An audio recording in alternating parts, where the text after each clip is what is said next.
Meantime, we're live at our panel here today. Tim Anderson. Tim, good to see you. Hey, good morning, John. Thank you. Coffee. Thank you. Tim's joining us today live. Tim Anderson, a noted lawyer in Virginia Beach. He's been kind of the rabble-rouser of the rabble-rouser of Virginia Beach. Also, a lot of people trying to talk him into running for attorney general as a Republican in 2021. And he says you're not going to really decide anything till after November 3rd. Yeah, right? definitely not. Yeah. It's 2020 is all it's about right now. Focus on 2020 now. But so tonight, the big debate, polls are all moving in the president's direction. You know, my analysis, Tim, is all the fake news is telling everybody the president needs to change the trajectory or do something different tonight. And what they want to do is egg him into another scream fest. The president's got the momentum. He got 25,000 people last night out in Gastonia, which is about 45 minutes south of Charlottesville, or north of Charlottesville, somewhere in there, and another 10,000 outside waiting. He's going to win Florida. He's going to win North Carolina. He's up big in Ohio. He's pulling ahead in Arizona. Everything is moving in his direction. All he has to do is maintain his momentum, right? Yeah, that's right. And people say, "Oh, the president is, he loses his cool on these debate stage." I can't believe what they do to him. I mean, calling the president a racist, essentially in open air and open public is unbelievable. The things he has done, everything he has done for this country, he's lived up to his promises. He's helped everybody of every race in this country, and you see him just constantly, you support white supremacy, you support this, and I would lose my cool too. I would have lost my cool much worse than he did if I had done everything he has done for this country. And you have the left still saying, "Oh, you're a terrible person." I think he just needs to stick to his record because his record is fantastic. He just has to talk about what he has done for everybody in the country, how he has pulled this country together. Greatest economy of our lifetime.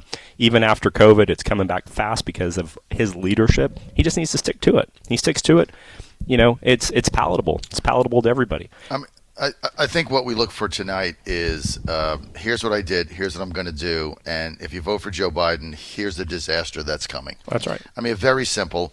Now, there's a lot of debate on whether or not he should bring up the Hunter Biden emails. And there's a school of thought within the Republican so-called establishment, the Rubio, George H. Bush type sect, that he shouldn't do that. I think if he doesn't bring it up tonight, it is political malpractice. Nobody's going to bring it up. So he has got to question. Now, you already know what Biden's answer will be, right? Biden's going to say, it's fake. This is a desperate attempt. There you go again. You're losing. This is all you got. There's nothing there. It's already been debunked. Nobody reported. And what about Ivanka? What about Don Jr.? What about Eric? What about Barron? That's what he's going to do. Well, not Barron, but that's what he's going to do. He's going to immediately flip to his kids. But his kids didn't send emails shaking down foreign governments for money, selling his father's name. Not to my knowledge. So right. Maybe they sold product in China, or maybe they have a trademark, or maybe they own a hotel that the Secret Service stays at, but they're not going to China, getting $1.5 billion and cutting in the father as vice president. I think the president's got to go after him on it and make Biden deny it, because the FBI has got, Tim, look, you're a lawyer. The FBI has got these emails. What's going to happen? Well, they have the Clinton emails too, and so they're not going to do anything. We know that the political class protects the political class. They're just not going to go after the high-level political classes. If they were, we would have seen a lot more action in Hillary Clinton's case. I don't think they're going to do anything with it. They have it. I mean, Hillary Clinton deleted thousands, tens of thousands of emails, and that would be obstruction of justice in any other case. Any other person would have been charged with that. She didn't get charged with anything. So I don't see the FBI doing anything because the political class protects itself. But Vice President Joe Biden, when he told the prosecutor that, we can withhold money from you guys if you prosecute my kid. I mean, that kind of stuff is just, he was in on it. He was helping his son Joe Biden has two boys. One boy turned out really good, one boy not so much. And Joe used his power as vice president of the United States to make sure his kid that didn't turn out so good, elevated in a way that he should not have elevated.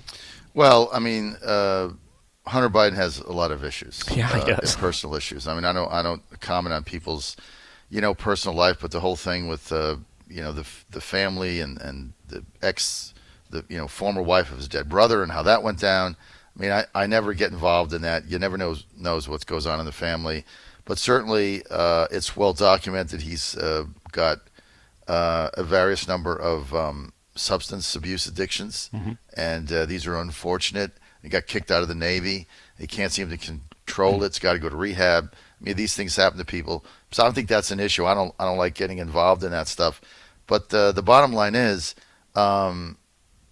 he brought that laptop in to get fixed. He signed the receipt, and he forgot to pick it up, which is in and of itself kind of bizarre. Right? But now the FBI has it. But you're right, the FBI is not going to do anything. But the only thing that is needed here is the fake news and the DNC is drawing a ring, a circle around the New York Post. And as long as that corral stays intact, and they can discredit the New York Post as a right-wing even though it's 195 years old, started by Alexander Hamilton. If they can simply contain it to the New York Post, and the tech companies get behind them like they've done, and nobody will let the story get out, they can say that it's fake, right? They can keep claiming that, and then they can make up stuff like Russian disinformation. But if one other legitimate organization does this story, they're dead. Yep. And they're just trying to run out the clock. And we've heard the Wall Street Journal is that close. I thought it was going to come out today. Maybe it isn't. I know the Washington Examiner, they called me looking for names of people. So they're on it. But they're, what these companies are looking for is they're looking for the documents, right? They can't run the story without the verifiable documents. That's going to get out. Somebody's got them. It's going to leak. And then the floodgates open. And then, Tim, the Washington Post, the New York Times, CNN, NBC, they have to cover it. They have to. It's like they had to cover Clinton's emails, right? They had to do it. But that's what the Biden campaign is hoping, that they can just hide and deflect for 12 days. Yeah, I think you're probably right. And this is a big deal. The President of the United States got impeached because he's talking about Joe Biden's connections to a foreign government. He got impeached over that. He never got impeached because of all of the Russia collusion what we went through with the president for the 3 years. The Democrats put this country through this false narrative that the president colluded with Vladimir Putin to steal the presidency. He never got impeached for that, but he got impeached because he started talking about the issues with Joe Biden and his son and the foreign governments. And that shows you how serious it is on the Democrat side to create distraction. They did not impeach the president because of the 3-year Mueller investigation. That never happened. He got impeached because he talked about what Hunter did and Hunter's benefits got in Asia. And I think you can just show that gravity, the concern the Democrats have, because they know it's bad. They know it's bad. It's devastating, and it's their guy. And so I think it's a big deal. I think this is much bigger than people are really paying attention to. That's great analysis. I never thought of that, because if you look at the Ukrainian impeachment, it was over a phone call. By the way, the president said it was a perfect phone call. It was over a phone call, and where he asked the head of Ukraine to look into the Biden thing, and so they impeached him for that. Right, because obviously the Democrats, like you said, Tim, take that very seriously. Yeah. Except when it's Joe Biden, then they blow it off like it doesn't matter. I mean, the hypocrisy of the Democrats is unbelievable. But you're out there with me, Tim, at these various rallies, and I'm going to talk about your rallies in a second. But the level of enthusiasm for Trump this time exceeds what I saw in 2016. Oh, yeah. I mean, the Newport News event that we were at, President Trump could not have done that better. Air Force One rolls up, just parks right in front of the stage, and he walks off. And, I mean, the crowd is just standing, shoulder to shoulder, and people were so excited just to be in the vicinity of the president. It was rock star status, and I've never seen that with a politician. I've never seen that. I've been to Democrat rallies, I've been to Republican rallies, and people are excited about the moment, but I've never seen the enthusiasm and the love for a political candidate that you would see at these rallies. And as many people that were in that rally in Newport News, there was that many people outside trying to get in. And so it's unbelievable. And I mean, I was front row with you. We were right up there with the president, 10 feet away from the guy, and you could just feel the energy of that place, that love and that hope and that enthusiasm. And, the president message that day, and has always been positive, positive messaging, just talking about the future and talking about America first and putting the country ahead of other countries, like we're supposed to be, right? He's just a incredible motivator, and I hope we have the opportunity to do one more of those in Virginia. If the president's listening to your show, it'd be great to see him around Halloween. That would be fantastic. Just such an experience. Best political rally of my lifetime for sure. No doubt about it. And he had 25,000 in Gastonia last night. But a couple people have texted me. John in Pamplin says, "Good morning, John. Just wanted to weigh in with a small prediction about tonight's debate. I believe that with the new mic regulations, Trump will be getting muted quite often, while Biden will probably be allotted additional time, unless he really goes against the Democrat agenda." John from Pamplin. Well, I think the only time they can really say they're going to mute the mic is on the 2 minutes that each has to kind of respond in their opening statement, because after that it's open discussion. You can't mute a mic in open discussion, otherwise you be just you can't do it. So I think the fact that the president can't talk over Biden for his 2 minutes, I think actually helps him. So I know the campaign bitterly complained about it, and I think it helps him. I mean, look, there's 6 segments. That means Biden has to speak at least 12 minutes straight. I don't think he can do it. So we'll see what happens. I don't think he can do it without calling it a Harris-Biden administration. I mean, that's what he'll do. If he talks too long, it'll all of a sudden he'll say, well, when President Harris becomes the president and I'm the vice president, he's Eugene, out of it. He can't do it. Eugene in Chesterfield says, considering that Trump is still telling people that the disastrous technique he utilized in the first debate actually won him that debate, I consider the mute button a blessing from above. I kind of agree with you on that one, Eugene. I think it is a blessing. And I think the fact that Biden's got to actually articulate 12 minutes of answers, and of course he's going to look in the camera telling you he's going to keep you safe or whatever. But all the momentum's on Trump's side. Well, guys, sorry for that. Once again, we get censored on Facebook Live. This is the world now that we live in, right? Tim, I mean, you get censored because you're pro-Trump, and they just censor you.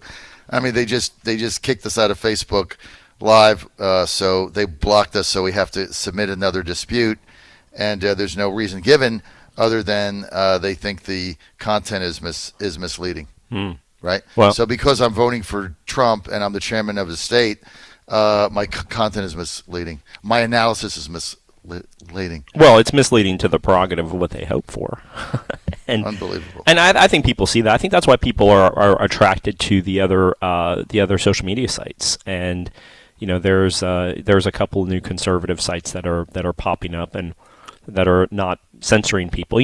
One thing about Twitter, if we want to talk about censoring just for a second, Twitter has a policy that said that if somebody wishes the president dead, they publish this policy. Somebody wishes the president dead, then they will ban that person from Twitter. They'll suspend their Twitter account, right? And so yesterday, a guy was on Twitter, and Keith Olbermann, I'm sure you know him, CNBC guy who has Trump derangement syndrome, said the president should face the death penalty for every person who died of COVID in the United States. 200,000 death penalties is what the president deserves. Mm-hmm. And he's still on Twitter, and their policy says you can't threaten the president, you can't wish the president dead. You do that, we're going to kick you off. He's still on Twitter. They haven't suspended him. So they are, the social medias are censoring the right when they're telling the truth. And when the left is acting crazy, it's okay. And that's just the world we live in. We have to understand that. Parler is a new social media website for more conservatives, and a lot of people are gravitating that way just to avoid that. I haven't even checked it out. I should probably do that, Tim. Let me get to a couple messages here. Wayne in Glen Allen says, "Hey, good morning, Johnny. Got a question for Tim Anderson. When are we going to file grand theft charges against Speaker Filler Korn? She's a criminal along with the governor and the attorney general." That's an interesting question. So we know where the monuments are. I did a Facebook Live about that. They are actually in the custody of Virginia. They are in the Virginia Library archive records, and so that's where they are. So they haven't been stolen, but the speaker has some procurement issues, and the evidence is out there. The first person that's willing to take that procurement case and file that lawsuit is probably going to have a great day. And in the procurement laws in Virginia actually have a criminal component to it, and if it's found that a government official violated the procurement laws, they get removed from their position in government. And so I hope somebody takes the next step. I mean, we've literally David Webster has literally teed the ball up for somebody now to come in and whack it with the procurement stick. And I hope somebody does. Let's talk about, I got 2 minutes here. Let's talk about Virginia and what we see coming on in the Trump campaign. Latest overnight polls I've got, we're down by 5. I got a great ground game, though, Tim. 6,200 people out knocking on doors. When the campaign is said and done the next 12 days, we'll have knocked on 725,000 doors with a 37% answer rate. I mean, you look at those numbers. I mean, that means that, over almost a quarter million people we've, directly engaged at their over a quarter million people we've directly engaged at their home, over 300,000 when you do the math, when it's said and done. I mean, that's a lot of people. We've contacted peer-to-peer, phone or text, or like actually one-to-one, we'll have contacted 2.5 million voters. That's over half the people that are going to be voting. So what we're doing now is we're really focused on low propensity voters to get them out on game day or early voting. And, that doesn't show up in the polls. That's right. Listen, if you're listening to this show right now, you need to early vote. There's no reason not to. Republicans are like, oh, I'm going to vote on election day. There's no reason to. If you go and you early vote, and you do it today, you go there, you vote, your vote gets put in the machine, it's good to go. It's not a provisional vote. It's in there. And we want, I expect that on Tuesday, November 3rd, there's going to be shenanigans. I do. There's going to be shenanigans. So avoid them. Get out there and early vote. Do it now. And you avoid any of the craziness that may come on that Tuesday. What the shenanigans I'm factoring in is that the election machines are going to go offline. That's what's going to happen, and people are going to get provisional ballots, right? Mm-hmm. Because there's going to be such a huge turnout. Mm-hmm. So avoid that. Get out there and vote, right, and exactly. So you avoid all that. Exactly.